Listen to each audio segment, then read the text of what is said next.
मला वाटतं आता ठराव आपण आज केल्यापेक्षा खुल्या अधिवेशनात करू आणि मंचकावरचे जेवढे हे आहे हे 15-16 ऑगस्टला जमलंच तर आपण एवढे निवडक लोक आपण बसू, कारण सगळे मुद्दे कसे न्यायचे काय करायचं.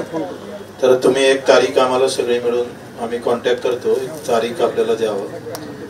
2 तास तर एक तर संभाजीनगरला घेऊ. 15 ऑगस्ट झाल्यावर 16 तारखेला बसू आणि 16 तारखेला सगळ्याची तयारी असेल तर आपण 16 तारखेला संभाजीनगरला बसू. ते व्यवस्थित निवेदन तयार करू आणि ते निवेदन झाल्यावर तिथंच आपण एक अधिवेशनाची तारीख, वेळ आणि स्थळ आपण तिथं जाहीर करू. बरोबर आहे. आज ते ठराव केल्यापेक्षा आपण व्यापक बरोबर. तर तारीख नंतर फक्त आता आपण अधिवेशन तर व्यापक घेऊच, फक्त ठराव तेव्हाच आपण बसूनच करू. आता केला तर खूप गोंधळ होईल आणि वेळही खूप झालेला आहे. म्हणजे तुम्ही जेवायचे आहे वाटतं ना. तर आता आपण पत्रकार लोक आले आहे का? पत्रकार आहे?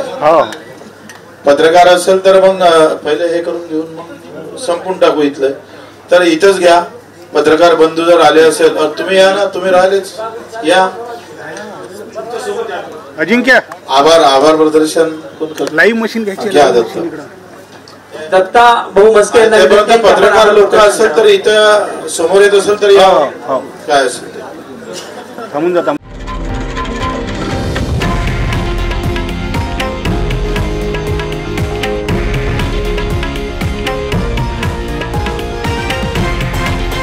हे आहे देशातील नंबर 1 न्यूज नेटवर्क आणि आपण पाहत आहात TV9 मराठी, एकमेव.